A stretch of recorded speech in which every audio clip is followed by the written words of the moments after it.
Whether it's headlines over how Beethoven or Wordsworth can act as boosters for our brain, or controversial works such as Jonah Lehrer's Proust was a neuroscientist, or Dennis Dutton's The Art Instinct, there is growing interest in recent years over what the findings of neuroscience can offer to our understanding of art's values.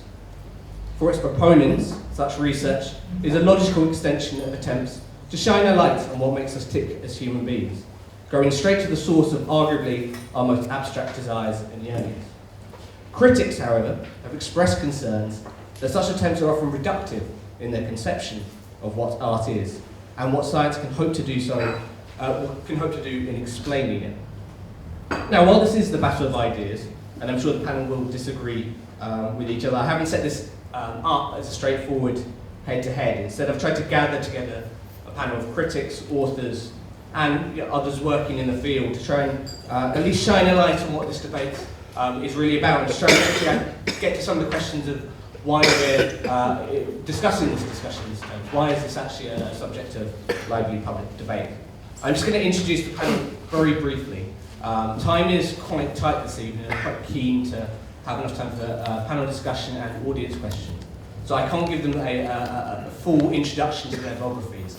That would take up a considerable portion of the evening. So I will give you a truncated version, and you can look up their biographies on the Battle of Ideas website. But just to introduce, speaking first, we have Philip Davis, who's a director of the Centre for Research into Reading, Information and Linguistic Systems at the University of Liverpool. He is also general editor of the OUP's The Literary Agenda series, as part of which he has just published a new book on reading and the reader. A series of monographs where he sets out a case for the importance of great literature. You can in fact buy the 3 books in the Literary Agenda series to date so far. Has there been, I believe they're on sale. Yes, they're on sale for a special price of £10. So by all means, if he convinces you of his case tonight, go ahead. Speaking after Philip, we have Rianne Corcoran, who's Philip's colleague at Liverpool, where she's also Professor of Psychology and co-director of Health and Wellbeing at the Heseltine Institute of Public Policy and Practice. And we have sat furthest away from me to my right, Professor Ray Tallis, who is of course well known as a leading medic in geriatric medicine, a humanist philosopher, literary critic and writer, author of such books as Aping Mankind, Neuromania, Darwinitis and the Misrepresentation of Humanity, the subtitle, and In Defence of Wonder. And last but by no means least, we have sat to my immediate right Dr. George Surtees, who is a reader and creative writer at UEA, but much better known as one of the UK's leading poets and translator, winner of the T.S. Eliot Prize in 2005 for his collection Real, and has just been shortlisted for his latest collection, Bad Machine. Now I've asked the panel to offer kind of sort of short opening provocations, really, of no more than 8 minutes to really sort of set out their case. And then I'll try to generate a little bit of discussion amongst us on the panel, just to try and reflect on what their introductions are and hopefully make sure that we're on the same page, so to speak, before throwing it open to you in the audience. Set aside at least half the discussion for audience questions if you haven't been to the Manchester Salon or Battle of Ideas before. So there will be plenty of opportunities to really broaden this out into a conversation with the room, really. But I think without much further ado, I'll let Philip kick us off. Kick us off.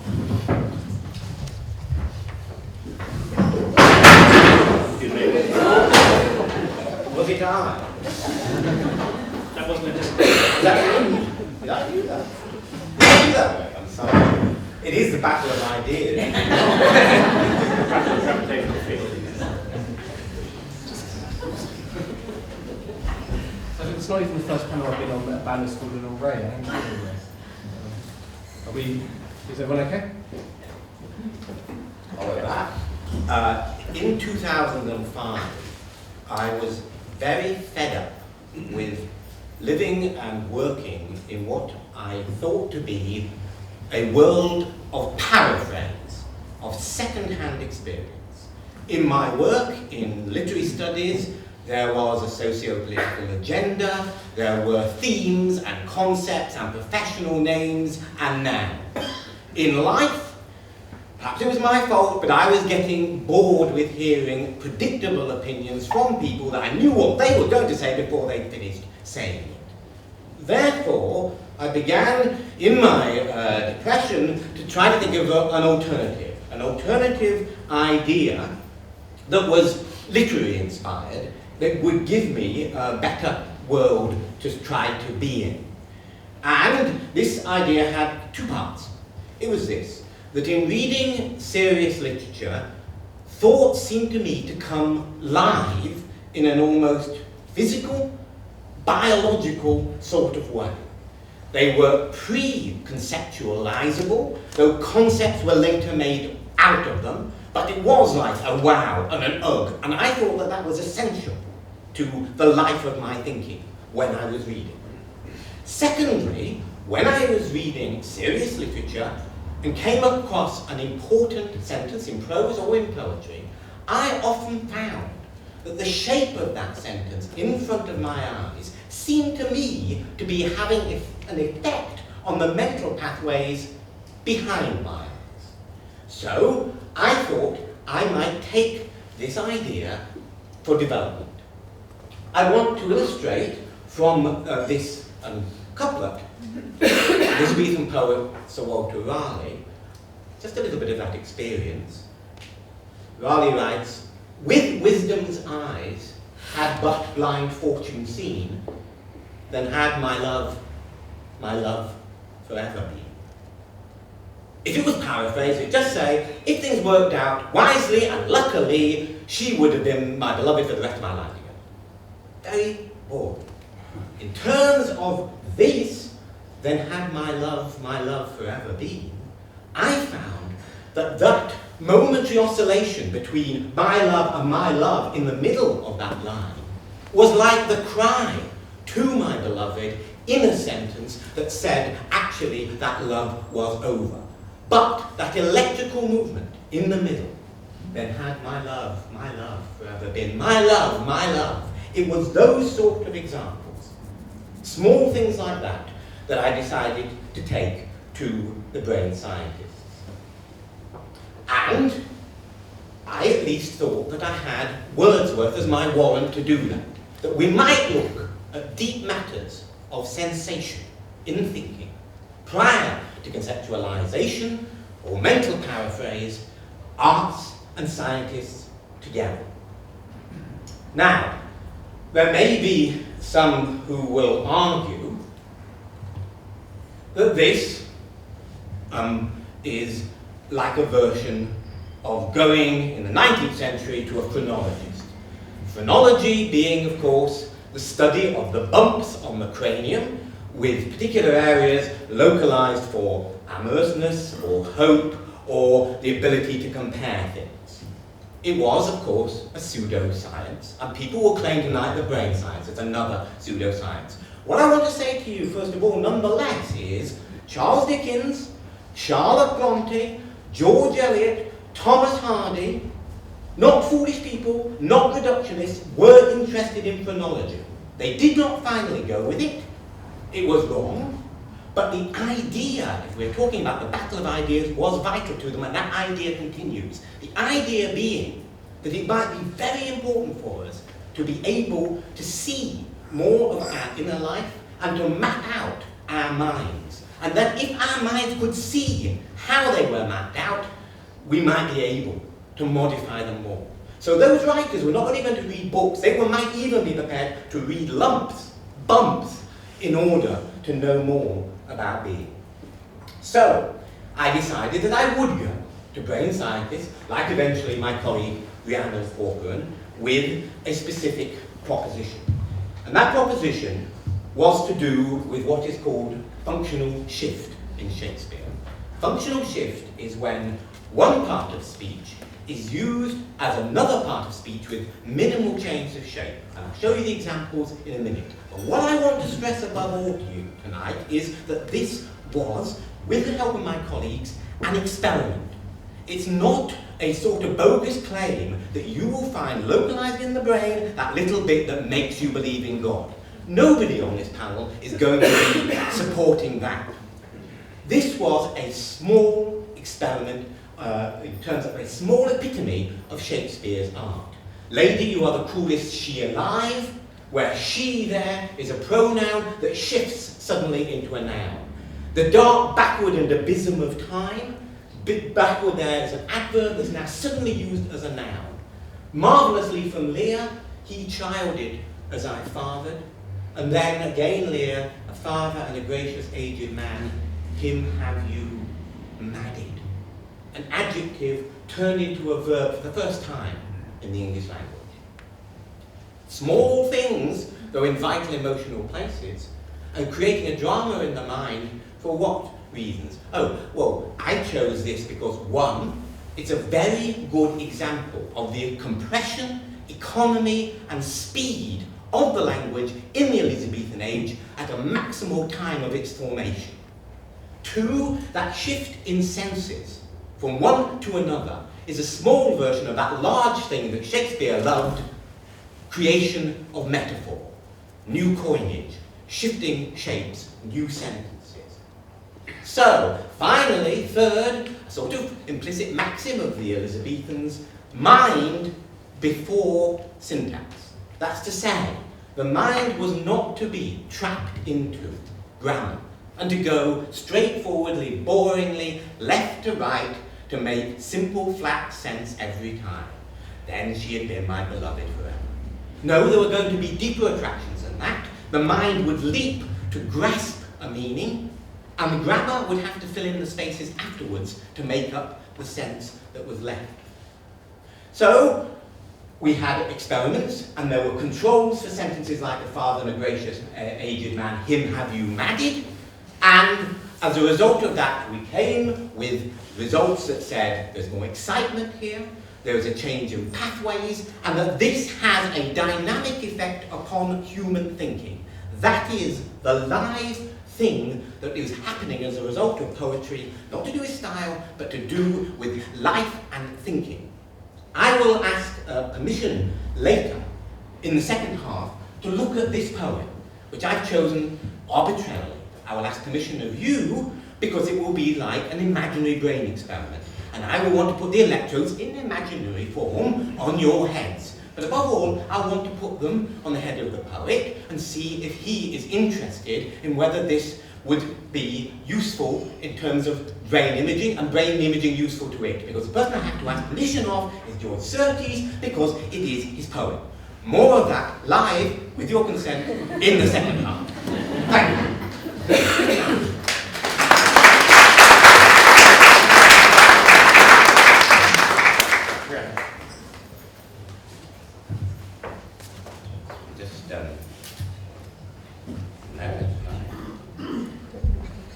That's the least I can do for you. Thank you. Well, thank you, everybody. I think that my position here in this debate really is to slightly reverse things and to argue that actually the arts and arts-based information processing has a lot to tell social neuroscience. That's the position I'm going to be taking here. And in particular, I'm going to be looking at the case of ambiguity or reasoning under uncertainty and using some research from my colleagues in the Institute of Psychology, Health and Society, one of whom is here, Mr. Bezenak, and Noreen O'Sullivan, to illustrate this. And I want to really convince you that exploring information processing of arts-based activities can improve our understanding of mental health difficulties and suggest evidence-based social treatments for mental health difficulties. So that's what I hope to be able to do.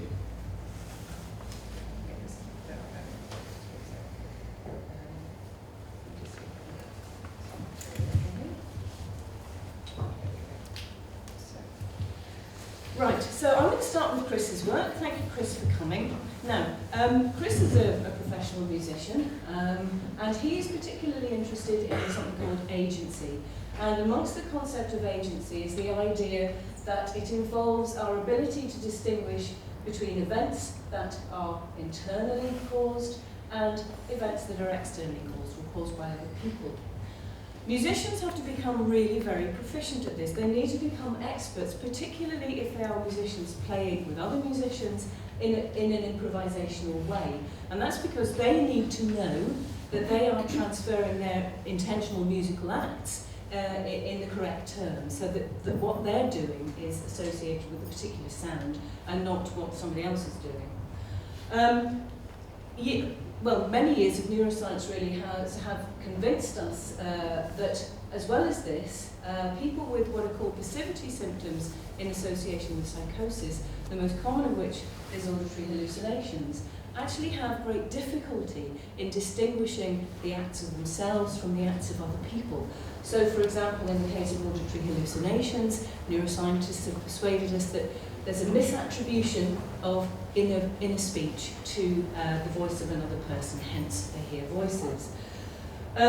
So Chris was looking at this idea before he actually came to Liverpool and looked at the evidence-based analysis and was able to show that there are very interesting parallels between the neuroscience of schizophrenia and the neuroscience of musicians. And I'm not going to go through this, obviously, but what's important to say is that many of these differences are associated with years of experience with music, but also with severity of symptoms in psychosis. And this led Chris to hypothesize that individuals with passivity phenomena, such as auditory hallucinations, and expert joint actors, like musicians, sit on opposite ends of an agency attribution continuum. So Chris went on to test these kinds of ideas and has developed a beautifully elegant, simple task, which involves a simple button press with an associated tone. The trick here is that sometimes the tone is very obviously something to do with what you've done, and other times it's much more ambiguous, and you would attribute that to somebody else. In short, what Chris was able to show was that this attribution, is this my act, is this my doing, or is it somebody else's, is related to years of musical experience and the propensity to auditory hallucinations in opposite ways.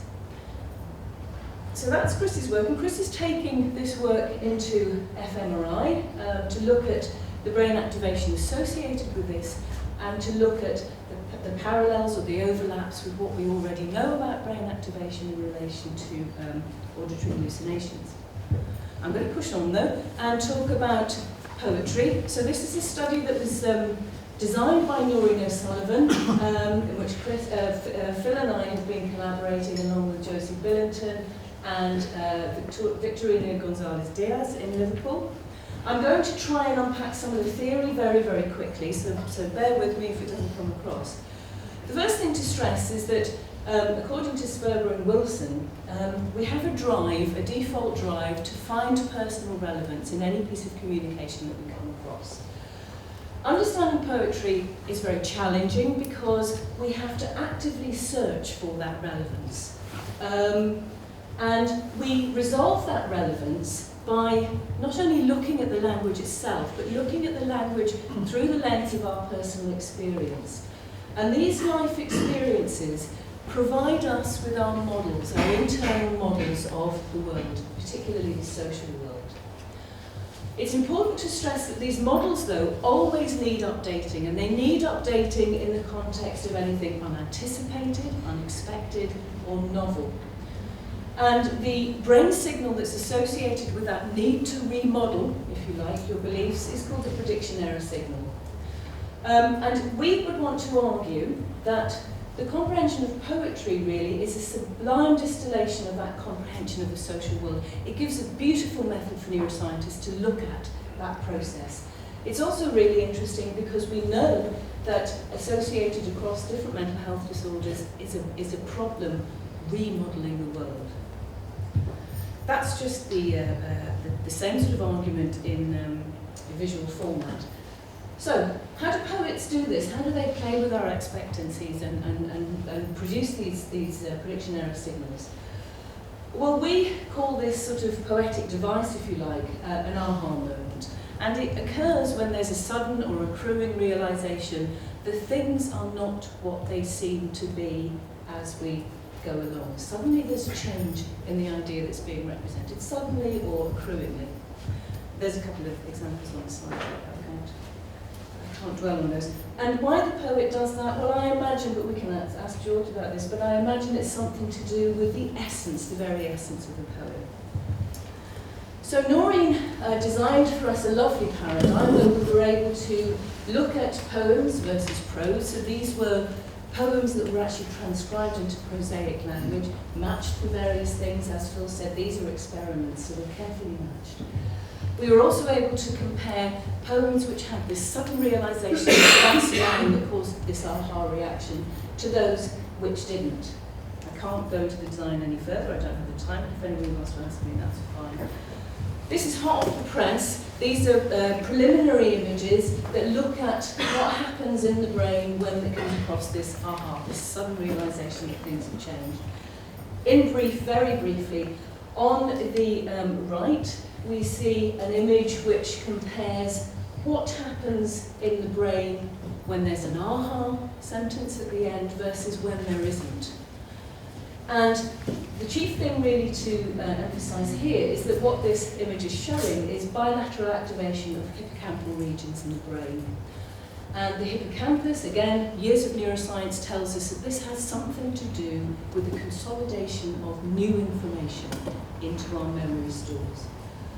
The other image is comparing a poem aha moment to a prose aha moment. So when these differences in expectancies happen, what's the difference between poems and prose? That's the left caudate, as shown there on the slide. It's obviously wider than that, but the central area is the caudate. And that's consistent with the idea that poetry aha moments are actually more rewarding, they're more salient, and they're more satisfying than aha moments when they occur in prose. And that's a really important point. Any teachers amongst us will know that when we are trying to teach people, it's important that they're rewarded by their information processing. It's even more important when you think about people whose life experiences generally fail to provide them with the rewards that they need, i.e. people with depression. So I'm going to finish with just a couple of questions that come directly from what I've already said. So, if auditory hallucinations are underpinned by this bias in self-other action and musical experiences associated with increased self versus other attribution accuracy, then could increasing experience of making joint music reduce the frequency of auditory hallucinations? If the remodelling of beliefs is problematic in the context of mental health difficulties, then could live group reading of literature encourage the remodelling process in people with depression? I think these questions are worth investigating. Thank you.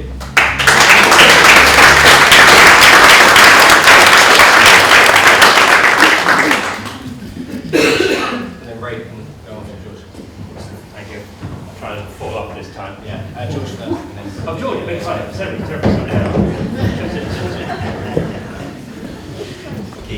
Well, I'd like to expand some points made both by Philip and Rianne, although I have no background in neuroscience whatsoever. So I'm simply talking from the inside of the poem to some degree, as far as I can. And my aim in this 8 minutes is essentially to read you one poem and to try and follow what's going on in it. And to try and show how, in fact, both the points about, I think the essential point was about surprise. That surprise reorientates you, and then that is part of the experience of poetry. And Rianne's talking about the aha moment, which she talks about it at the end. But the poem I'd like to think about here is one by Emily Dickinson. One of those, that's why I choose it, it's extremely short. I'll say it to you. My life closed twice before its close. It yet remains to see if immortality unveil a third event to me, so huge, so hopeless to conceive as these that twice befell. Parting is all we know of heaven and all we need of hell. One of the points that I'll read that to you again in a slightly different, more dramatic sort of form. One of the points Rianne made was about there's a kind of drive to locating the personal in a text. Now, when this poem begins, my life closed twice before its close. One thing you might ask is, so who is this person? And why are we interested in her? Why is this a grabbing thing? It's a dramatic statement, but there are many, many people who might very well make such a statement. So at this stage, it is simply a kind of statement about a personal condition. It yet remains to see if immortality unveil a third event to me. As we listen to this, we are struck, I think, by a certain kind of irony and a sort of detachment.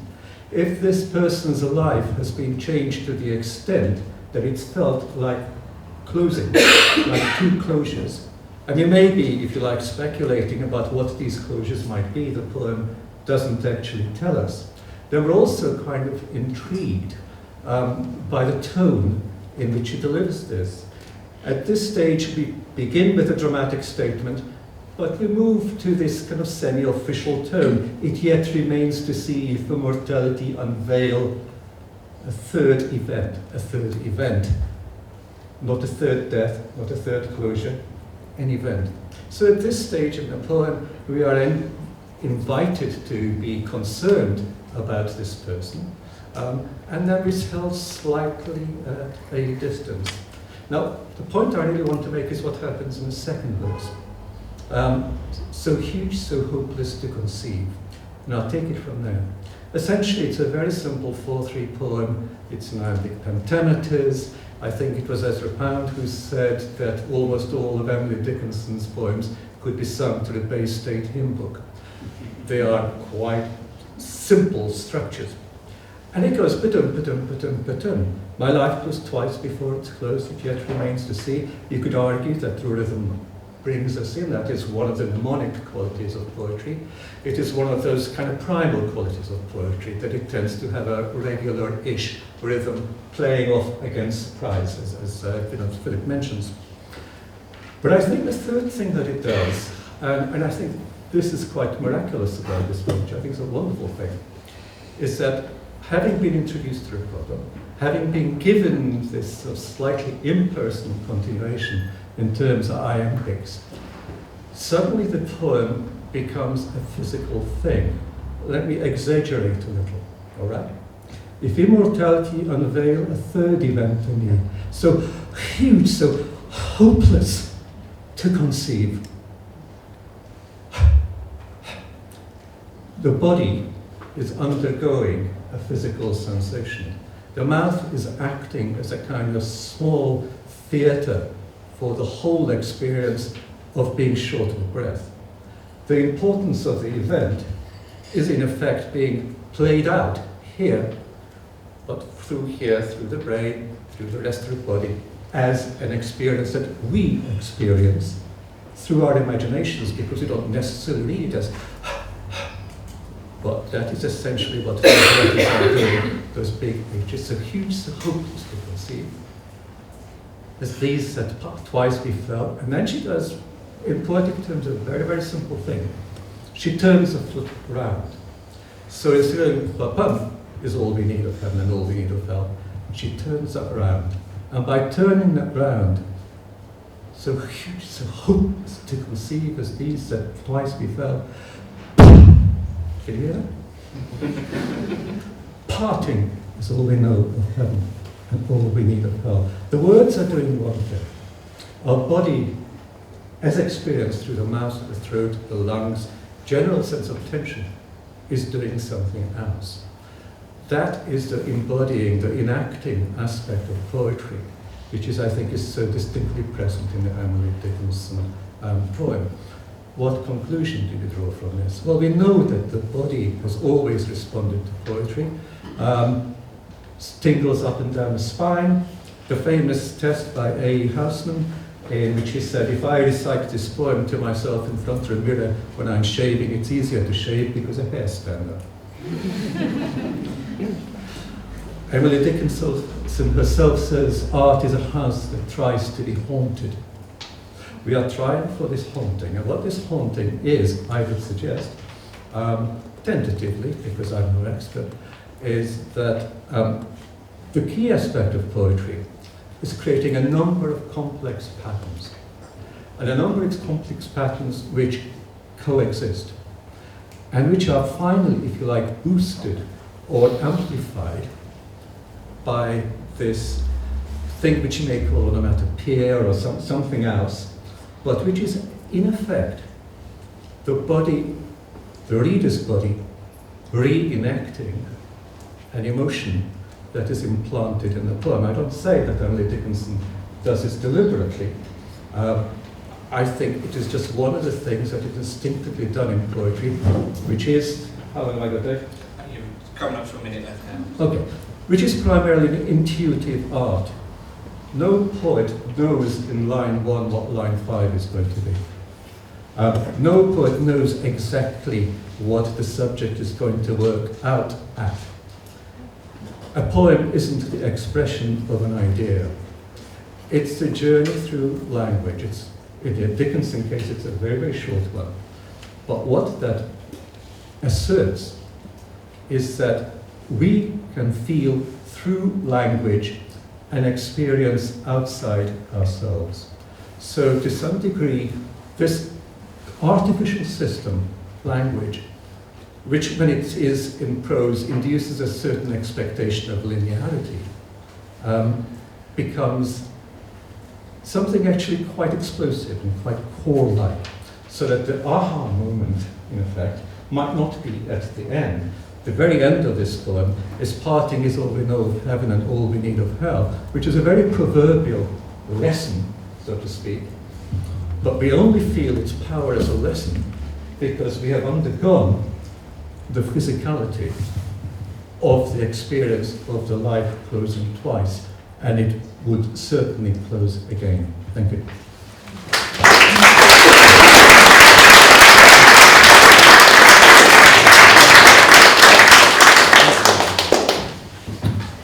I'll try and fall off the podium and be premature on this occasion.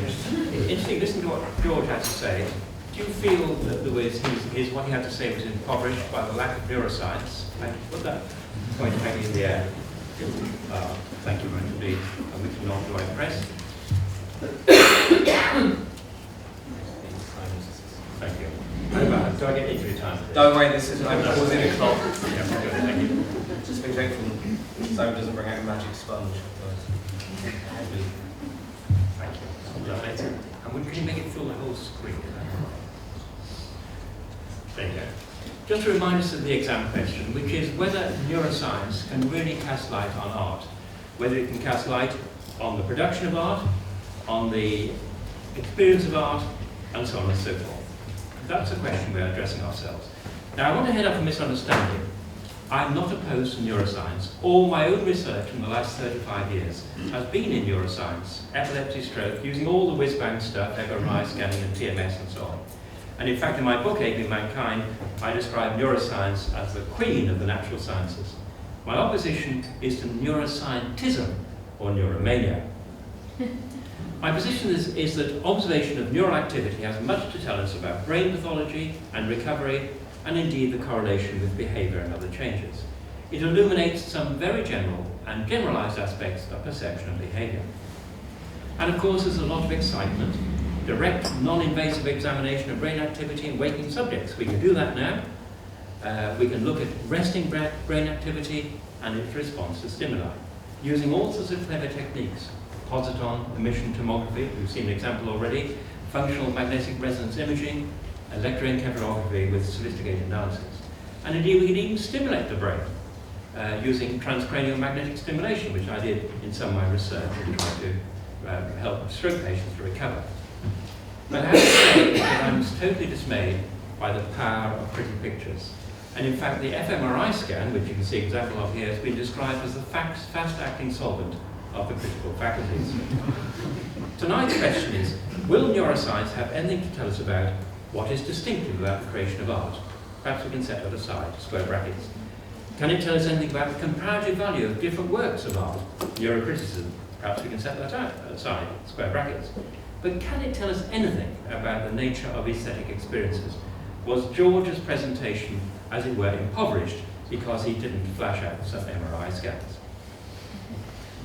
I think there are general grounds for doubt for thinking that neuroscience can tell us anything about the aesthetic experience.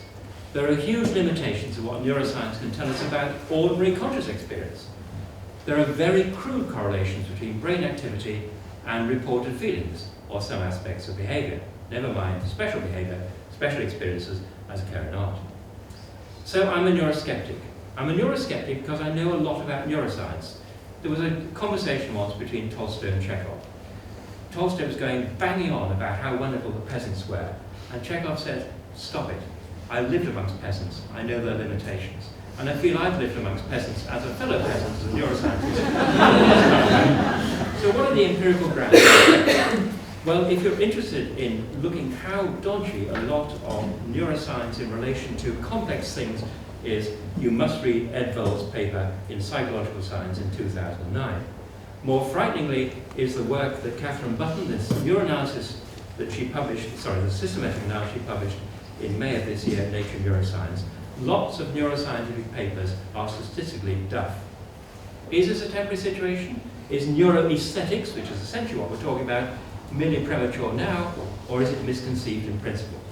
But let me give you a couple of examples. One a very general example, one a very specific example. Let me start with music. The neuroscience that tries to understand shivers in the spine, that ultimate experience of music. There's a pretty picture. This tells you what shivers in the spine consist of, and I can give you a list of the bits of the giblets in the brain that tingle when we enjoy music.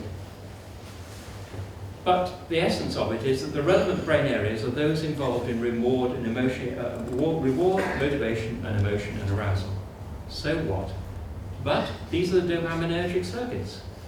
But these are the same areas that are active in response to other euphoria-inducing stimuli, such as food, sex, and drugs, using drugs such as cocaine. Well, I would put to you that a science that can't tell the difference between getting a hit of bar and getting a hit of cocaine,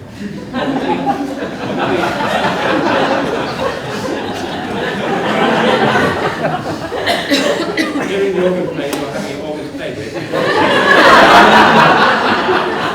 However, these views are taken seriously. Steven Pinker, evolutionary psychologist, basically said that art is a misuse of biological capacities.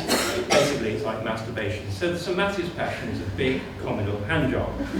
And we have to know who Hugh Hefner of the 18th century was. It was Johann Sebastian Playboy. So that's about what we can learn about the experience of music from neuroscience. What about the impact of literature? And I want to focus on some of the stuff that Philip has been involved in, and Rianne referred to. There is a hypothesis that the impact of Shakespeare's verse depends on the specific effects of certain anomalous syntactic structures have on the nervous system. These are the so-called functional shifts. And there is the idea that these can be investigated looking at event-related EEG responses to these abnormal syntactic structures. I spent 2 years looking at EEGs, so I can tell you how tedious they are. Now, one such structure, which was referred to, is functional shift. It's used by Shakespeare and produces a particular wave, P600. An example of functional shift will be use of a noun as a verb. He godded me, the dark and backward atavism time, and so on. Bingo! We have an insight into how Shakespeare had such an impact. Not so fast. First of all, P600 is not specific to functional shift. It may reflect any linguistic surprise or any ambiguity arising out of poorly constructed sentences. You've probably got, because my sentences are poorly constructed, because I fell off the stage, you're probably going all over the place. Think of this sentence. Rapidly writing with his uninjured hand, he managed to prevent the canoe from hitting the rocks. See how the sentence changes its sense as you read it. Functional shift, by the way, is very common outside of club class Shakespeare level language, such as the phrase, Tallis has ballsed up again. There's a balls is a noun, ballsed up is a verb. And also, now I have a problem with isolating a particular trick. Necessary to do it for experiments, but it doesn't do justice to Shakespeare's linguistic genius. Isolating his language, what's more, doesn't do justice to Shakespeare's dramas. But there's something deeper than this that worries me. When you listen or involved with the work of art, there's a dialogue between you and the work. Our relationship to work of art is influenced by the other works we've experienced, the conversation we take part in about them, with critics amongst others, and I have to tell you, Philip is a fantastic critic, and indeed with our broader culture. This is the beholder's share, as Eric Gombrich called it, and it's not simply the properties of our brain, several 100,000 years old, and its propensity to produce P600s in response to surprises, which basically P600s would be produced by Neanderthals, basically surprised by a saber-toothed tiger. Art, by the way, ladies and gentlemen, isn't a response to a stimulus. It invites us to reflect. It invites us to wake up out of everyday wakefulness. To works of art, we bring our own lives, and they reward us by making more of those lives available to us. So, if we wanted to advance our understanding of art, would you, as it were, peer into people's brains, into people's 100,000, 200,000-year-old brains? Or would you talk to people? Would you reflect on your experience? Would you talk to fantastic literary critics like Phil? Or would you look at my brain? Ladies and gentlemen, I rest my case.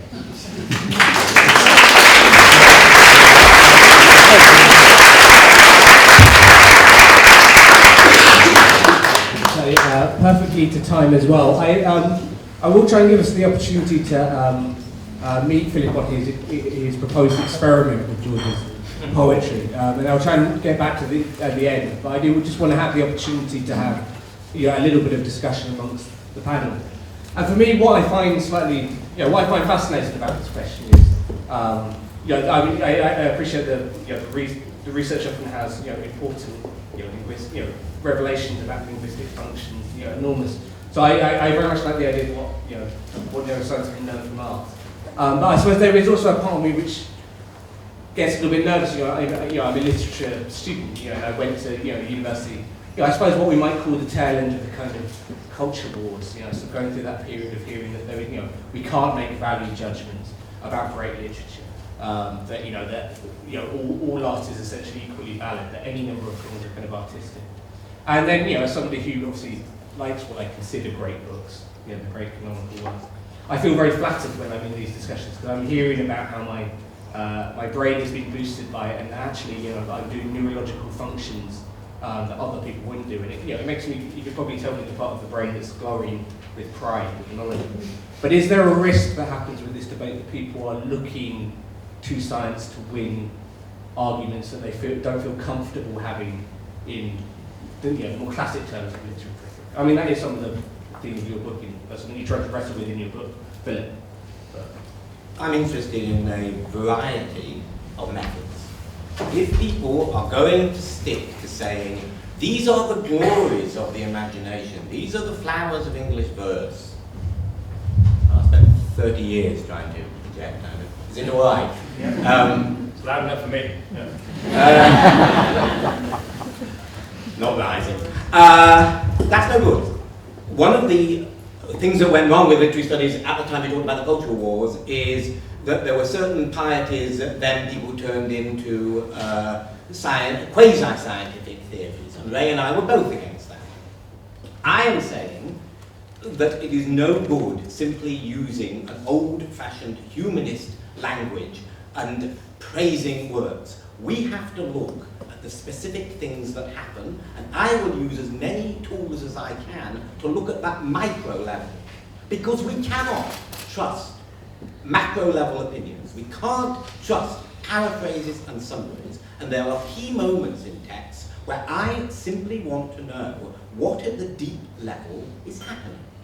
In relation to the P600s, we have a variety of experiments, as Ray well knows, in which those examples like madded are played off against simple phrases like enraged, and the brain doesn't react in the same way, or nonsense phrases like him have you charcoal.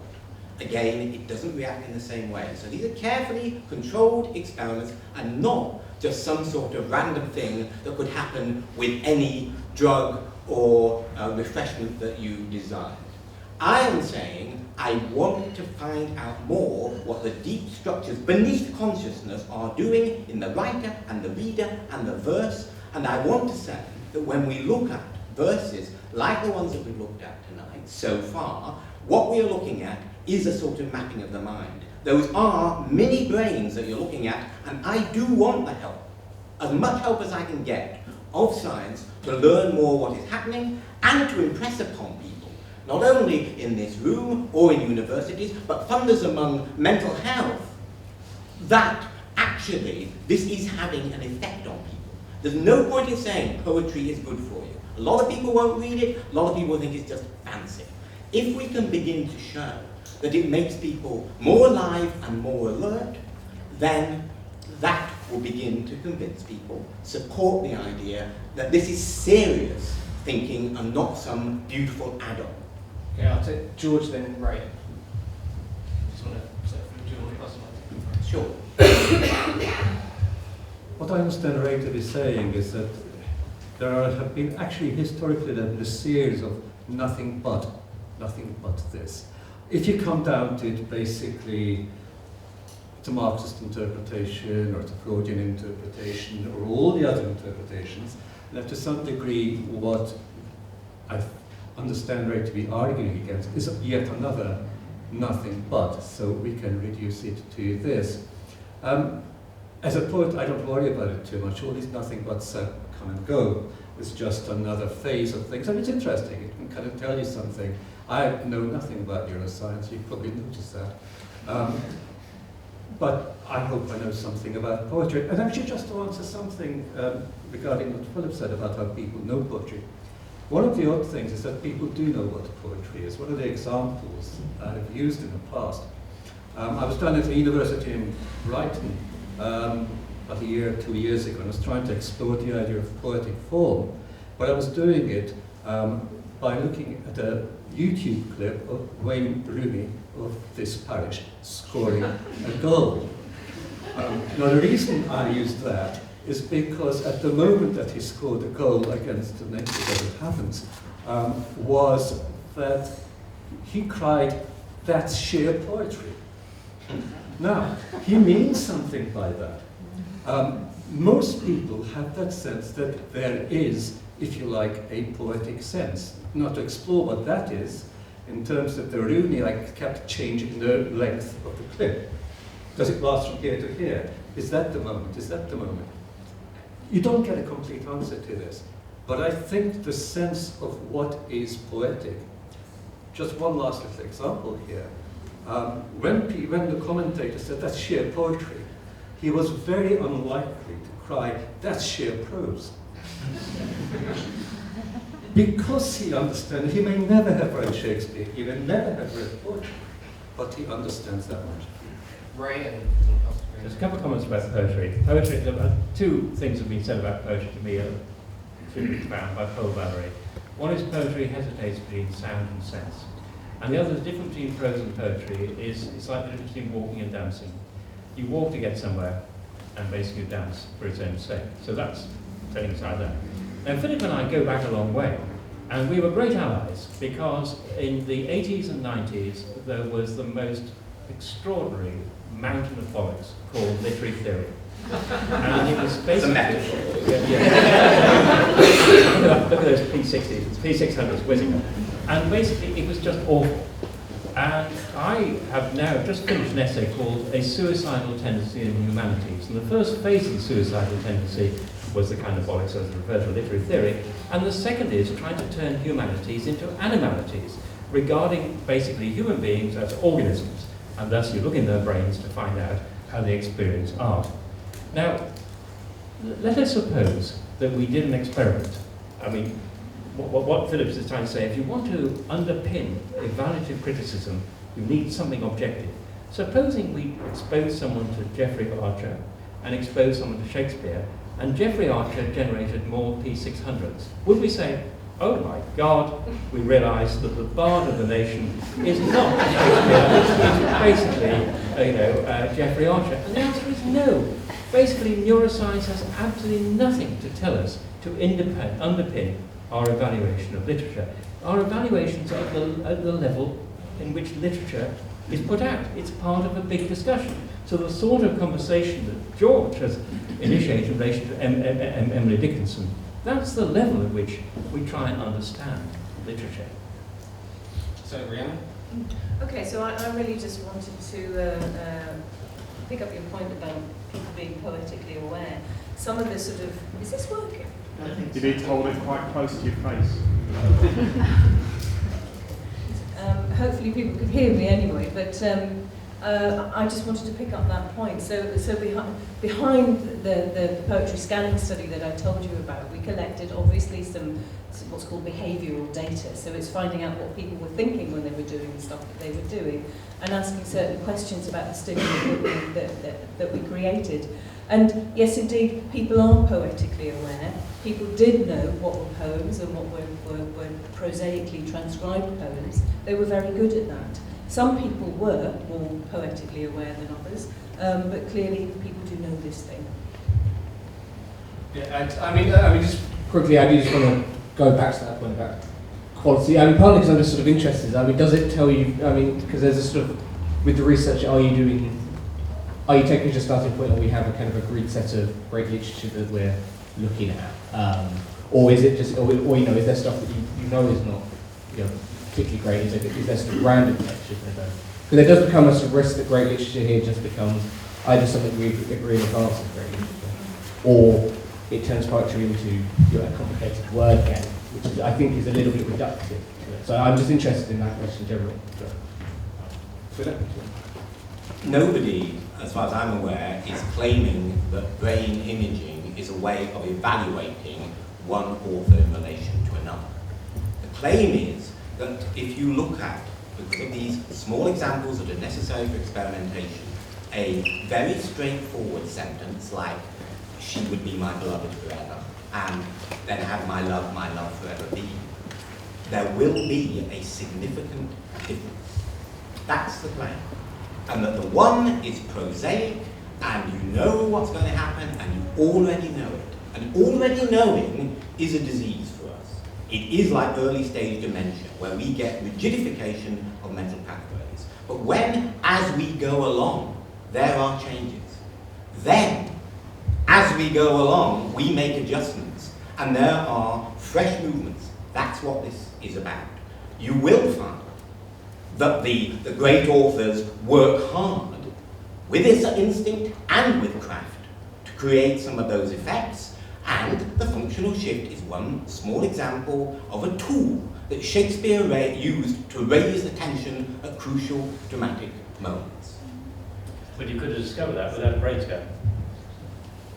I want to know how much these brain scans can help me know more of what we have no vocabulary for. We do not know the difference between the body and the mind. I don't think we even know the difference between the brain and the mind. We have no respect for, as a general population, whatever you might say about people watching football, actually what happens in lines of poetry, as if that might be important in relation to thinking and people's inner lives. That is not generally accepted throughout the realms of Manchester and Liverpool. Okay, I'll let Georgia first, but then Ray can come back on, and then then try, and then I'll go out to the audience, so get ready for questions. Just a tiny aside on literary bollocks, as Ray described it. I don't think it was that. I think these were ways of reading things for particular things, which is fine. What was the bollocks was its kind of universality and its demands on us to make them exclusive tools. Sure. My kind of enigmatic sort of question, really, it's a question more than a statement, is that the surprise element, what happens when you go back to the poem a second time, and a third time, and a fourth, and a fifth, and a sixth?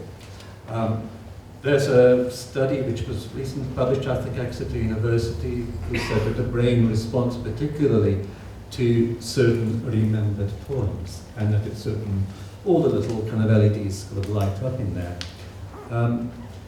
But that seems to be an interesting paradox, and perhaps one of you can kind of answer that. So, on the one hand, there are poems from which the energy might very well fade, like batter, yeah? There are other poems which keep giving, so you can keep going back to them, and they will give you that kick every time.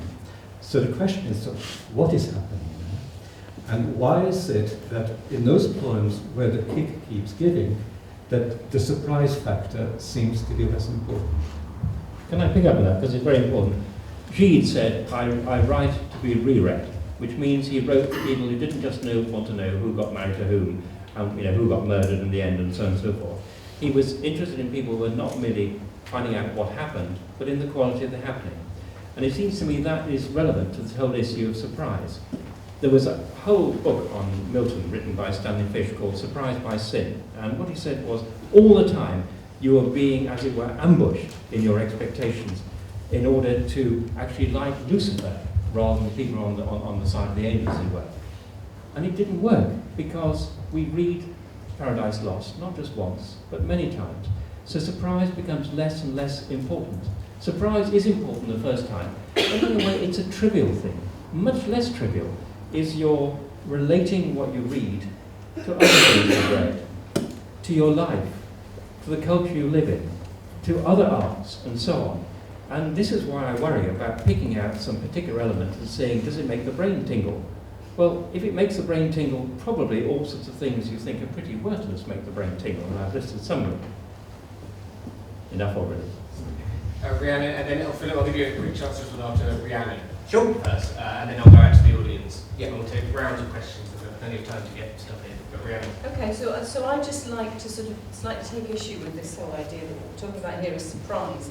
I don't think we are talking about surprise. What I think we're talking about is remodelling sets of beliefs. And I think that that's an iterative process, which is why you can go back to the poem, you can read it again and again and again and again, and you get a more nuanced understanding that you take with you into your life and you use. That's why I think you can do it. So I don't think it's surprise, I think it's remodelling. I agree with that.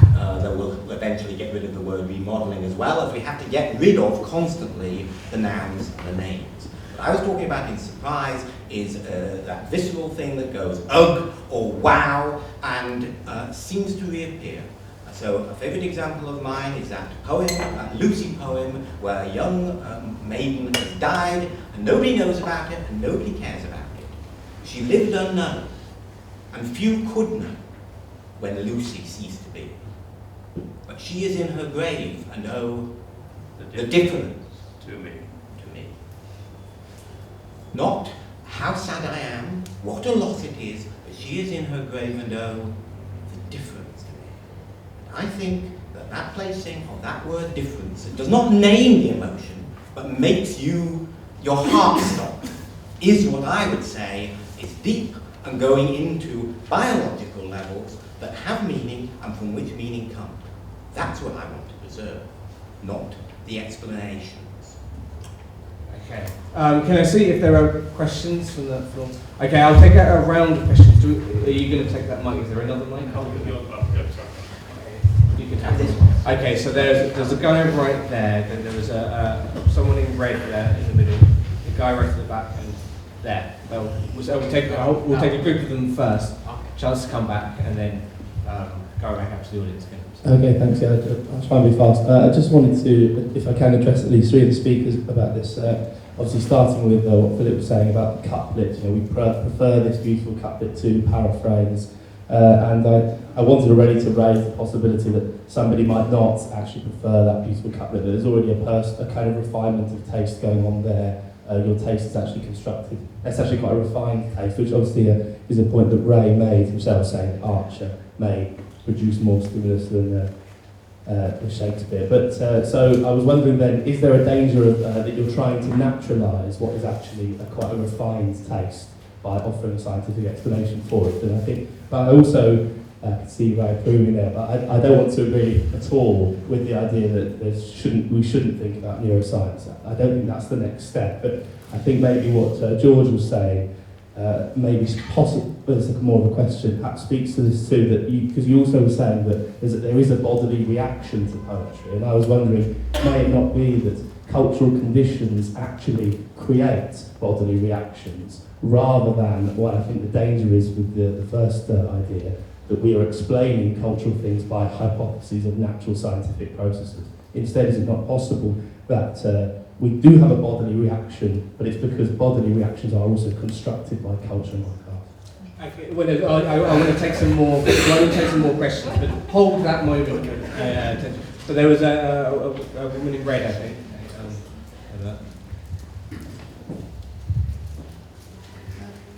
Hello, can you hear me? I'm a poet. I've been writing poetry for over 50 years, and I would like to ask you if what the commentator meant about the football being sheer poetry was a matter of cohesion, of all the elements coming together and integrating into one moment that was delightful and a rich experience. That's how I see that, because I think when you're writing poetry, you're not being analytical, you're drawing things together, you're being synthetic, you're trying to make everything work as one system. And I would go back to Piaget in his structuralism, and he said that every system, every structure has to search for wholeness, cohesion, and also search for balance, and also transformation. And if you get all three coming together, that's the kind of moment you're talking about as the wow moment. And also, probably for people who watch football, that was the moment in football. Okay, great. Actually, if you just want to pass it, there was someone over there, yeah, just in the corner there, and then we've got in the back, chap in the back. Thank you. I'm very interested in what you've all said, and I would like to see a debate on brain on the art. 4 years ago I had major brain surgery, and it's left me partially sighted and memory damage. But I'm running a creative writing group for people who have also had brain damage, and it's very interesting because I think it was last week, because my memory doesn't work very well, but I know recently we discussed how we get our thoughts down on paper and how the brain works with all of that, and it was fascinating. And one of the women in the group can't write. She can think, she can say to a friend, but she can't write it down. And then there's another young man in the group whose brain damage is such that he's so creative, but his way of doing the creative process has been fascinating because we got him to show us how he did it, and he's leading next week's session. So what we're trying to do is share with each other that creative process and what goes on with it. I find it all fascinating, but it's also about the brain on the art. Okay, yeah, and then so there was some, yeah, the chap in the blue sweater. And I'll take you since you're down in the front, you had your hand up. Do you still want to ask a question? Yeah. One of the common experiences in literature and drama is that feeling of empathy. I'm wondering if the panel have any comments on empathy, how that works, and whether we've got anything to learn from neuroscience about that process of empathy. Perhaps that's also one of the things that gives us a surprise. I mean, I find that when I experience that process of empathy with another character in a poem or play, that takes me by surprise, that I can, as it were, feel with that other character, somebody who, in all kinds of respects, is very different from me, and yet there's a common link. So, comments on what we can learn from neuroscience in that respect would be interesting. Hi. I don't really want neuroscience to be able to cast a full light on poetry, and in fact I don't think it could. There's a profound, joyful experience that one has when one reads a poem, and it's about actually not understanding the poem fully. It's why there are those amazing poems that we all know that have these immense ambiguities. And also, not just the whole poem, you know, I think there's an important thing. I was reading before I came into the lecture a poem by Denise Levertov, and there's one line in here. There's one word in the line that I don't understand, and probably might never look up and understand it. There's one phrase within the line which means everything to me as an individual sitting here today, and it's just, the phrase is light that is witness, and that's only 4 words within a long line. Even if I just took that phrase from that poem for me today, it would be enough. I wouldn't need to understand the whole poem in the way that a scientist would need to understand a subject matter. So there is an element of poetry which is similar to faith, similar to mysticism, similar to religion, which actually I don't think we need to understand it, and maybe we could never. Okay, and I'll quickly take Simon from the Manchester Salon as the host choice, as it were, and then we'll get some responses. It's a question to Philip, really. I've started reading your book, and it's incredibly so directed at the reader, reading the reader, but it's really, it painstakingly goes through a process through which the reader understands context and meaning. And I find that so elevating.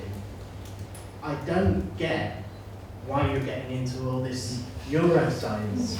The two seem to be miles apart. For me, the quality of your book, the quality of your writing, what you're saying, was something that was largely assumed in society in the 60s and 70s, and therapeutic action, teaching of poetry was assumed. Financially, it was funded by the state. Thatcher comes into power and starts to demand outcomes for cultural funding, funding of cultural activities. And it seems now that everyone is bending over backwards to try and make a case of why art and culture is so important. And desperately, to me, it just looks desperate that you look to science to justify spending on the arts. I don't get where you're coming from if it isn't desperation. So, fill me in.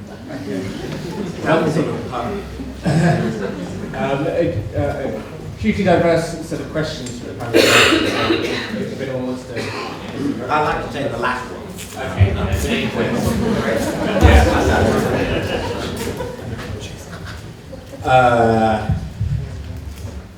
I'd like to take the last one in relation to the first one.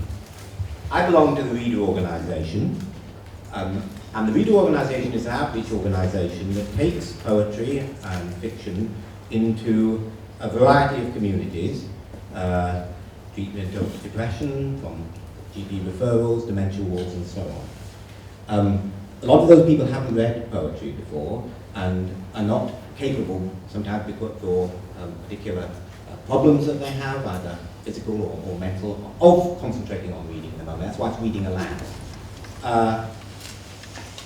What happens in those settings is, I think, remarkable. People who are plonked in front of the television normally are dismissed by their carers as objects, suddenly come alive by a cultural version of what in Awakenings was L-Dopa. These people remember things and attend to things. And sometimes they don't even remember that it was what sometimes the project workers will do, the same poem in week 3 as they read in week 1. They'll just read it to them again and again, and people will say and think different things each time. That's a reaction that's happening. And I'm not interested in, forgive me, I'm not interested in the theories. I'm interested in the practice that actually does help people. But if I said to you, in terms of the national economy, it would be to the benefit of people in dementia care homes that there was a reader in residence in every care home in this country. Government would say, funders would say, and they would be right to say, we need some evidence. Because if you're asking me to put money into this, there will be money into many other worthy causes that will not happen. So they are right to seek some sort of supportive evidence. And we don't know fully why these things get through, whether it's music in dementia homes or reading poetry in dementia homes. There is an intellectual issue as to why it happens. You do want to know why as far as you possibly can. And there is an issue about convincing people that this is a worthwhile intervention and that more people should be able to have it. That is not desperation. That is idealism. What's that got to do with art? What do you mean, what has it got to do with art? That ordinary people should have poems read to them and think that that is part of their inner life. It has everything, sir, to do with art. Okay, I'm going to take George, then Ray, and then Rianne, then I will go out and respond to the cacophony of voices in the room. Just very quickly to address it's not a matter of either or. Clearly there are cultural factors, there always are cultural factors. Cultural factors influence the way that these things happen to us. But it doesn't mean that they determine everything that happens to us. They are a factor. That's why I would have defended the bollocks that Ray was talking about.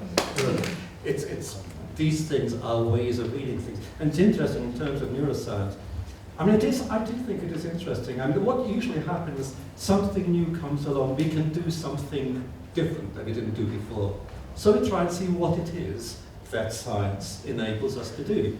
And it's quite interesting. I've got nothing against neuroscience of looking at whatever poetry or other things which happen to act a little bit like poetry do to our brain. I think, fine. That is part of the way that science progresses.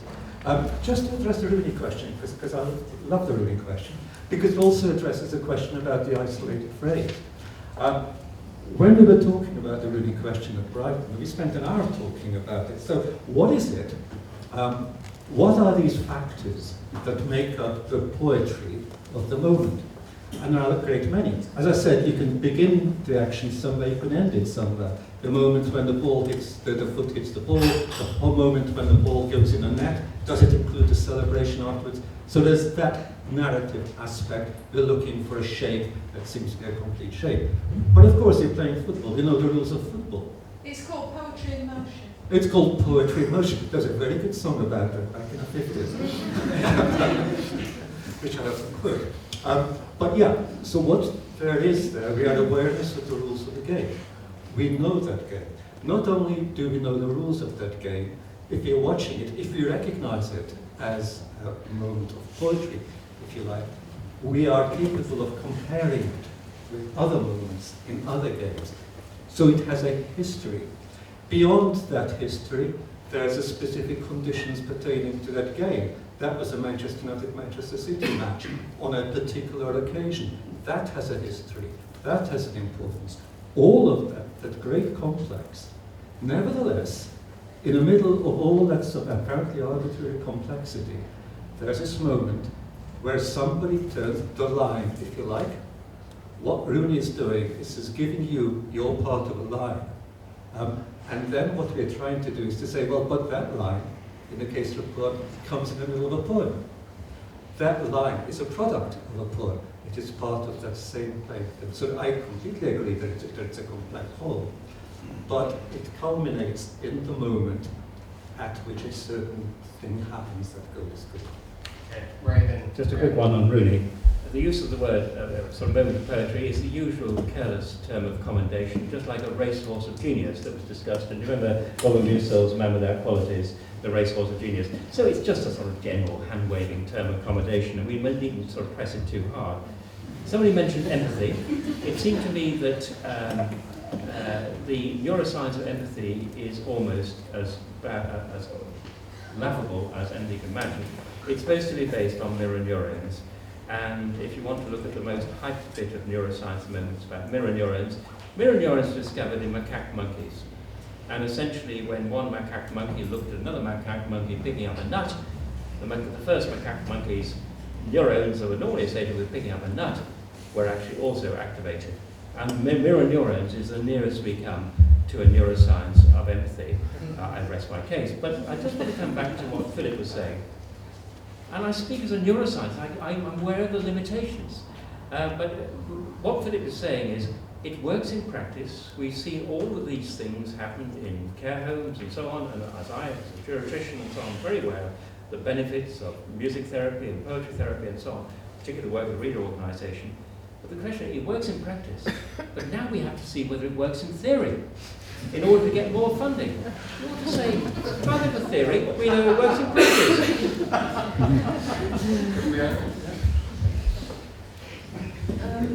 Right, so there's any number of points that I'd like to sort of pick up on, but I'm going to start with this sort of Rooney idea and the poetry in motion, because I don't think this is a flippant statement at all. Oh, okay, so careless. My own feeling, and this comes, well, let me give you an anecdote. I used to play netball not very well in a team that didn't do very well. And once we played against a team who were very good, with lots of players who were very good, and of course they slaughtered us. But I was able to see, as I was playing against this team, that there was beauty in what they were doing, and the beauty existed in the fluidity. And that fluidity became essentially, for me, what the gestalt of the whole game was, really. So I think there is something in that, and I think that fluidity, and the way you described it was lovely, I think, is visual poetry. I think it's that gestalt that brings it all together, as you said, that makes that meaning for us. I'll pick up the points about art post-brain injury, really, and the kind of ways that people, if you like, relearn to do things, is essentially what you were talking about. Addressing that question is obviously very tricky, and I don't really have time to do that, but I think it's important to stress that cognitive neuroscience is full of examples of dissociations of skills, where certain things can suddenly stop working, whereas other skills are still enabled. And it's through those routes, it's learning to reuse those routes to establish your performance and your behaviour that's really important. So I think that, you know, that's brilliant, and the kind of work you're doing in that group is really very, very useful. Finally, I'm going to pick up on the point on empathy and disagree with Ray. Good. The mirror neuron system is simply a hypothesis. Absolutely. It's no more than that. Science is never more than a set of hypotheses that we are testing. It may or may not be right. It's very likely wrong. The other point I think to make is that there are many different sorts of empathy. So this thing that we call empathy needs real unpacking. And I think, although I'm not sure, but I think science is quite good at unpacking these kinds of things because of the way it asks questions. So there are different forms of empathy. They're not all related to mirror neurons, and we see dissociations associated with particular psychopathological conditions. Psychopathy, for example. You see a reduced level of affective empathy, so that feeling with somebody, that experiencing their experience goes. It's not there. But they are extremely skilled in manipulating other people's feelings and other people's minds, which is a different form of empathy. Some people call it cognitive empathy, but it's very, very different. So in terms of understanding empathy, we need to do an awful lot of work there, as is the case with social neuroscience, and you're absolutely right that a lot of it is very poor, and we need to improve on that. Quick comment to save my reputation. Okay, just very quick. Basically, mirror neurons is a type system, and that's a sort of pop science, pop neuroscience notion of empathy. Of course, there are also so-called empathy circuits, which have been teased out by characters like Simon Baron-Cohen, which, if you want to see them shattered into small pieces, read my review in Brain about 2 years ago. But we have very little or no neuroscience of empathy. Okay, just George very quickly, and then I'll take some more questions. Just a tiny thing on the therapeutic sort of side of poetry, if you like. I'm not a great believer in poetry as therapy, but I can say this, that what marvelous poems can do is that they can make us feel that what we say actually has something to do with what happens. Yeah? Now, that is a very important and powerful feeling. Whether its effects last far beyond the poem, I don't know. That is what I mean, that you can sometimes go back to certain poems and you can keep getting this thing, this excitement, because you get the same vibration. With some, because you're less good, you don't. Okay. Now see, more questions. So there's just right down the front, and then Jack had a question earlier. I think poetry is not just the only idea that people have. I've heard Cantona described as a ballet dancer. So I think people have a concept, even if they've never seen ballet, about what a certain art form is.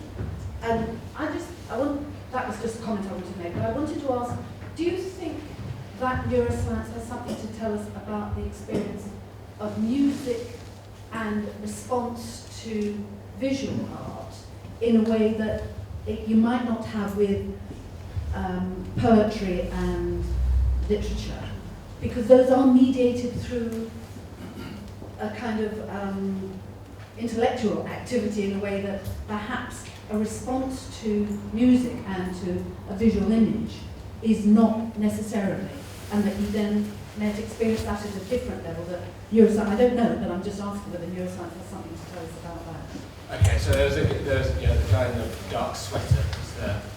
Let's see if there's the guy with the camera, and then go there. Thank you. I'd just like to elaborate on my cry of what's that got to do with art. I'm first of all duty bound to explain as I speak to the individual, not as a representative, because my job title is Senior Officer Data Analysis for Arts Council England. So I do understand about the need to produce the measurable empirical data to justify the case for funding, all too well. But I think it's a mistake to think that tells us anything about our understanding of art. I think it was William James, though it's normally good practice if you're not quite sure to say it was William James, but it usually was, who said that his interest in science was about identifying the part that was left that was unmeasurable. And I think this whole issue of neuroscience, as I think Ray said early on, there is a big so what there. We know that music is created by the vibration of a violin string by the vibration of molecules. Understanding that tells us nothing about why we're moved by the music of Bach. Okay, so there's on the camera. But it does help the musician, actually. Okay, well actually, why don't we take you first, and then Dan, if you just want to pass it to the guy who just spoke. Yeah, I quite like the debate between science and art. I do object to the notion that we bow to politics in that. But it seems to me that the thing about the Rooney goal and that expression of Rooney was driven. He scored a goal because he was seeking to score a goal. He therefore is active and alive in what he's doing. And the reason that he celebrates is that moment of achievement. I'm an actor, I'm also a musician, but I also train actors. And one of the really interesting things about training young actors is a lot of the time they assume that somehow acting is to do with pretense. It's to do with a sort of front. And actually you have to sort of disavow them of that idea, because acting is a highly complex state of being which one has to pass towards. It's a sort of process through which one travels towards something. So standing in front of a script that, say, was written in the 16th century, and standing before that from this perspective is a bit like looking at facing a kind of culture that is so far removed from our ability to sort of really rationally understand it or emotionally understand it, and therefore there's a very complex process that one has to navigate just in the structure of the language. Never mind its context, just in the amount of energy that's actually imbued and has been held within those words, within that constellation of words, and they have to be somehow reconjured, remade alive. A word is just a symbol, it's not a thing, and somehow with acting it's about getting back to the actual experience of the thing that seems to be important. So it seems to me that what's really, really important is how active one is in relationship to what one's doing, and where one positions oneself within that. So the experience of the older people in a home is perhaps something to do with the fact that there is something that's starting to be reanimated within the organism, and it seems to me that's what's so profoundly important actually to us as human beings. And that organism is us. Yes. And just the guy on the mic quickly, then I'll come back for our responses. Yeah, my initial question was going to be about cause and effect. And are you saying that the brain is having an effect on the consciousness rather than the consciousness having an effect on the brain? And I was just thinking, if we're embarrassed, we blush, but the blushing doesn't cause us to be embarrassed. If we're angry, our blood boils, but it's not the blood boiling that causes us to be angry. Then I was thinking, well, that's not actually what you're saying, because you're not saying that the biology is having an effect on the consciousness. What you actually seem to be saying, if you clarify, is that our experience is not mediated through our consciousness, but directly impacts on the body. So when we blush or when our blood boils, it's not because of our consciousness, our thoughts generating these biological, physical symptoms. It's a visceral, instinctive reaction. Is that what you're saying? There's no mediation through our consciousness? Okay, two or three questions. Ray, a couple of things. Lady in front. Sorry, I beg your pardon. Yes, thank you. Lady in front asked about whether neuroscience will be any use in helping us to understand music. I think I covered that a little bit in the talk. But if you look at the neuroscience of music, it divides, on the whole, it looks at individual components of music, like tone, little strings of melody, and so on and so forth. It says absolutely nothing about the difference between junk like Arctic Monkeys and heavenly stuff like Bach, or even junk like Bach and heavenly stuff like Arctic Monkeys. It tells you nothing about the total experience of music, which of course evolves throughout life. You know, my listening to a Brandenburg concerto now is totally different from what it was, when I had a full head of hair. As for art, there is a lot of literature, visual art, a lot of literature looking at the response of the visual pathways to art, and it's pretty empty stuff. It'll say that, for example, V4 is more stimulated by Rodchenko, and V5 more stimulated by Mondrian. And hang on a moment, is that the whole story? I mean, the difference between Rodchenko and Mondrian is a huge difference, both actually politically and in many other ways. And the brain is pretty well unchanged for 100,000 years, yet we find Mondrian perfectly acceptable now, whereas a lot of people thought it was a load of junk, 80 years ago. So it doesn't take into account of the whole context in which we appreciate art, the way it relates to other things in our life. William James has come up twice in discussion, once explicitly and once implicitly. Explicitly, the quote is actually from his Gifford lectures on the variety of religious experiences.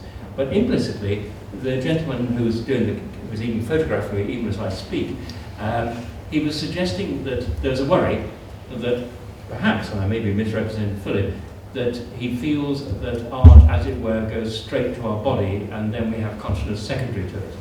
And of course that's very much like the James Lange theory of emotions, that you don't have a rapid heart rate because you feel fear, but you read off your rapid heart rate and translate it into fear.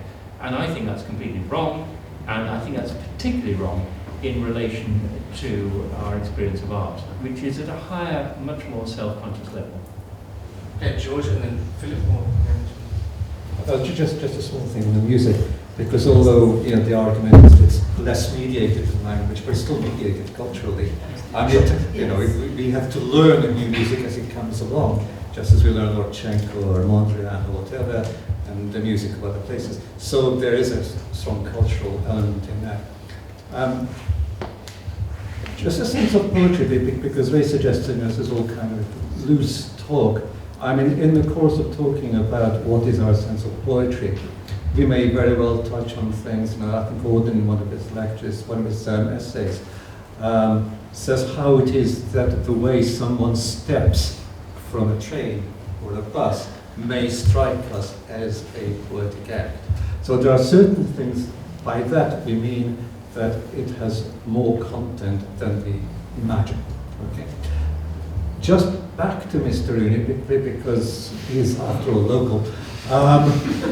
The analogy is not bad, is it? Because, as I was saying, really we know the rules of football, we know what a football pitch is, we know what a football stadium is. We have all the cultural but also technical knowledge. You think of Emily Dickinson, we understand what the rules are roughly of what she's doing. We can hear certain patterns that we recognize. And we then find that we come across this great explosion of the word parting, for example. That's the whole point, is because we do, in fact, have a ready framework for it. So I would stick by my ruining, I would stick by the poetry. Well, David Moyes sometimes does. Philip. I'm from Liverpool, I don't care. I'm Suarez, man. I don't know when I'm going to get a chance to look at George's poem, and that's really in your hands. But I just want to say that when the graph goes like that in relation to a moment in poetry, I think to myself, that's me. I'm doing that. I know that that's what's happening to me. And I'm not willing to say, is my body doing that? Is my mind doing that? Something is a message there. Certainly, things I've read before will play into it, cultural things that I've become, memories will go into that. But at that moment, something is happening. And I don't want things directed from the head downwards as forms of knowledge, as university trained things. I want in universities, in dementia homes, everywhere, that sense of the deep down thing that comes to life being recognised as the most important thing that we have. Brain imaging helps me see some of that and see it happening. It's up to you whether I can show that in relation to George's. No, I'll take Rianne. I don't want to stop anybody If talking. everyone's happy, do people have some burning questions or points they would like to make? So we'll have to wrap up. I'm fascinated to do. I'm sure. Let's see whether George is so excited. He might be a Can I just pick up on one point really, because I can't remember all the questions. I'm sorry. One point really, which is picking up on Ray's point really, to argue that our appreciation of art or artistic activity is very higher order. I think that that's not appropriate. And the reason I say that is because we know that there are neural systems in the heart and also in the gut. And so our responses to these kinds of things will be somatic, they will be visceral, and they will head upwards via the vagal nerve to the brain. So I'm not convinced of that, and I don't think that we've demonstrated that in any way, shape, or form. Can I have Ray can respond. The confusion here is, of course, all stimuli affect us at many levels, whether you get a shock, a surprise, or whatever. So if I'm nearly knocked down by a car, I'll get massive tachycardia, I'll probably fill my underpants, but I'll also think about it as well, and think about that stupid bugger who needs to me, and my stupid me that I wasn't watching, etc. So everything works at all those levels. What we're interested in, what we're discussing here, is what is distinctive about art, what is distinctive about poetry, and there it seems to me it's rather different from the kind of events in our everyday lives that produce predominantly somatic responses. Okay, so there were a quick question from the person in the black jacket who hasn't spoken yet, and then the person in green who has. And then we can move on to Philip on George. I'm not a neuroscientist, but I've got some basic knowledge of neurology. But it doesn't seem to me that the subject is anything like sufficiently developed to remotely distinguish between subtly different thoughts. I remember someone once comparing an EEG, the electroencephalograph, to placing 12 microphones around the periphery of the city. You'll get some information about what's going on in the city, but it is pretty crude.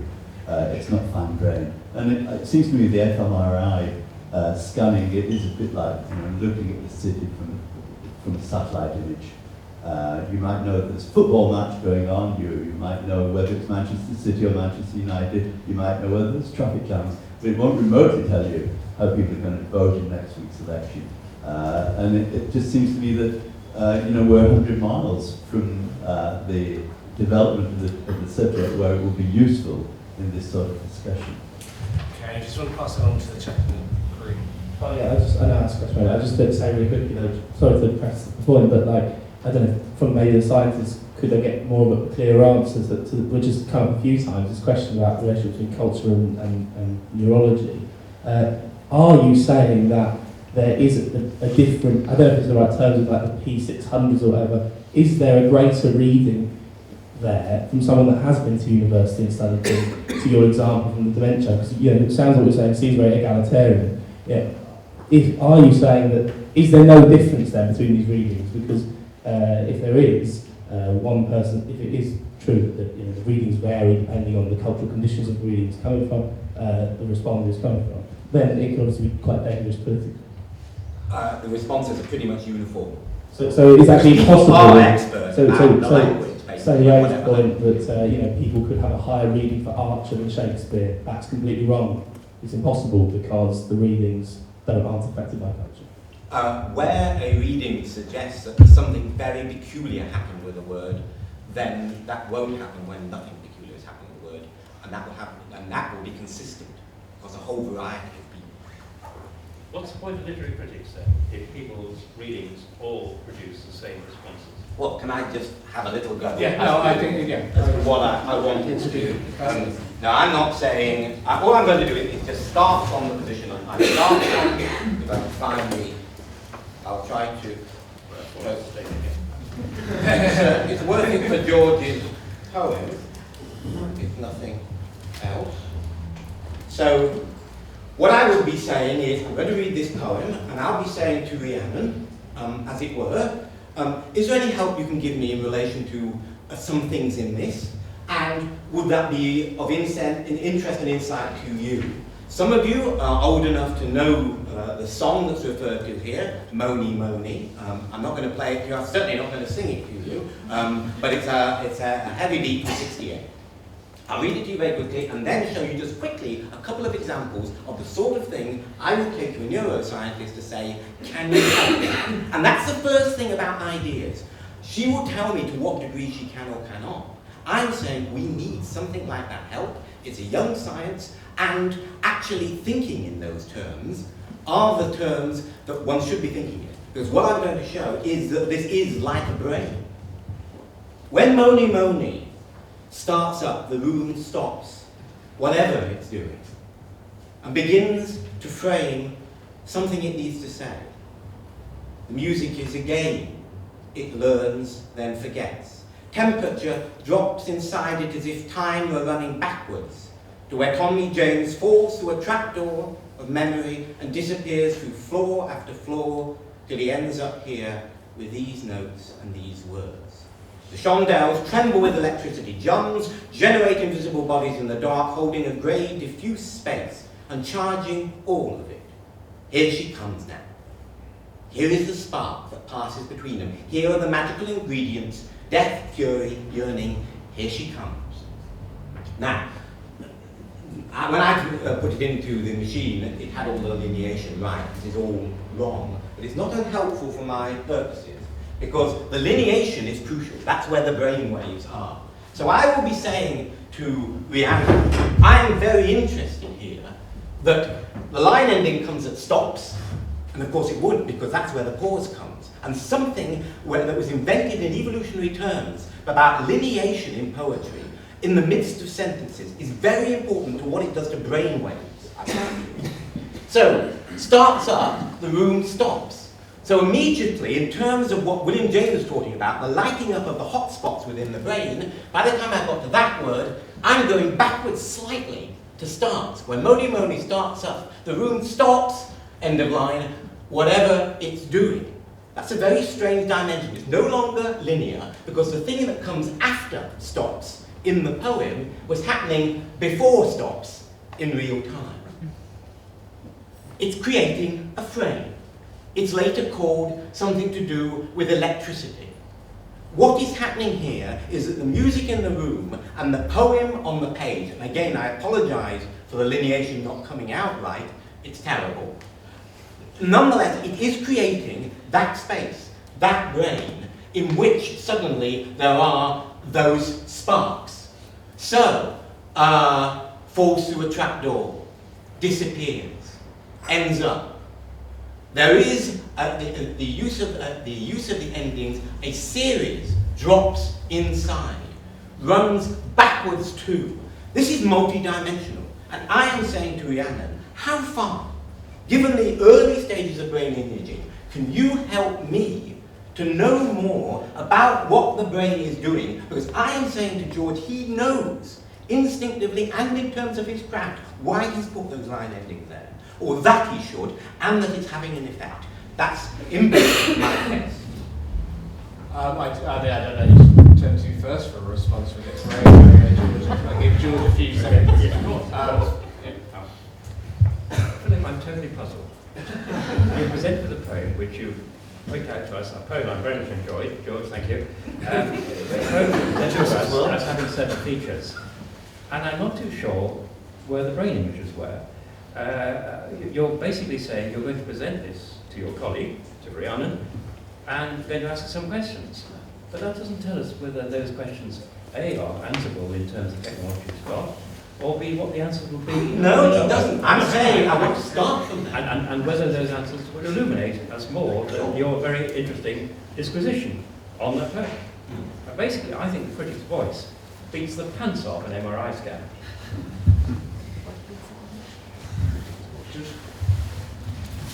You don't have to respond to anything until you have to be on the spot. No, let's Technically speaking, it's a sonnet with rhymes. So you've got stops, sets, another word which is going to have an ops sound in it.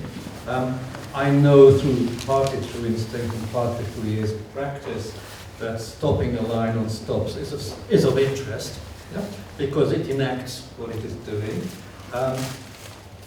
But as to the question, or at least the issue that Philip is talking about, which is what can you tell about the brain from a reading of the poem, it would be of any great use to me, because I've just got to do the whole thing afresh every time.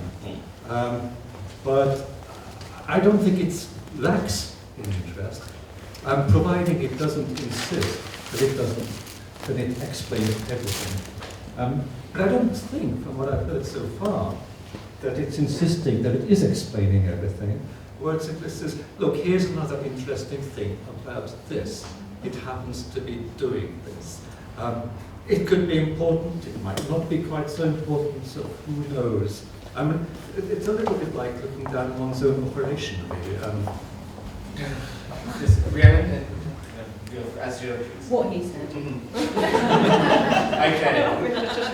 Okay, it'll be quick, and then I'll wrap up. Sorry, you're back to a big one. I mean, I guess that really my response to that would be that this is a metaphor for an episode, really. So again, it's some kind of way of giving to people what the meaning of that song was for that person. I mean, other than that, that's just... Which the person didn't know. Which the person didn't know. And even now doesn't know, except he's been through a process which has generated some kind of meaning. Yeah. And so, embedded in that is the empathic sharing that we get out of that. And the, if you like, the we-ness that it creates. So it creates a shared experience for people, and we can start to understand it maybe in those terms. But I don't know if that's valuable. I don't know. And then Ray? I'm not sure brain scans, which look at the isolated brain inside a skull, does anything about we-ness, because we is more than one. Well, there are ways. Well, ish. But it seems to me that it's not a question of whether it will cast all light on the poem, it will cast any light on the poem. And it seems to me that, first of all, the experience of a poem varies from person to person. It varies from reading to reading. I mean, there's some poems I've read for 40 years, Philip Larkin's poems. Every time I read, it's a different experience. And so I don't think there's, as it were, a particular signature of my response to a poem that will reveal either what my authentic response is, bypassing what I say about it, or indeed what the poetic experience is. I just think it is so off the mark. And George? Just one tiny thing. I kind of think of understanding of poems in social terms as a Venn diagram. That there's the one poem I used to put to my student is "To Sick Rose" by Blake. A rose thou art sick, the invisible worm that flies in the night in a howling storm, has found out thy bed of crimson joy, and his dark secret love does thy life destroy. It's silence. It's the first class of the year, and you say, okay, so what's this poem about? Silence. Nobody says anything. So I say, is it about bicycles? And then they look at me as I was mad. I said, well, why are you looking at me as I was mad? I said, it's clear there's no bicycle mentioned in the poem. Okay, so we eliminate bicycles. Okay. Is it about the garden? is there some kind of product that one could buy which one could destroy this invisible worm as though kind of some rosebud? And he said, no. Okay, but then we get to the interesting bit. That's when you get to the Venn diagram bit. That's when you say, well, somebody says it's about jealousy. Somebody says it's about desire. Somebody says it's about lust. Somebody said, you know, there's a number of things you could say to which I don't think there's a definitive answer. So the reading of the social reading of the film is that we could posit that there's a kind of Venn diagram in which people's interpretations overlap. They may be overlapping in the wrong place, of course, they could be wrong, and it could be that yet another reading by somebody who isn't in the room might move the position of the Venn diagram to some degree. But I don't think it's an entirely subjective thing. I think we have a pooled subjectivity. Okay, I think I'm going to have to, wrap it up there, unfortunately. But can we thank the panel for some...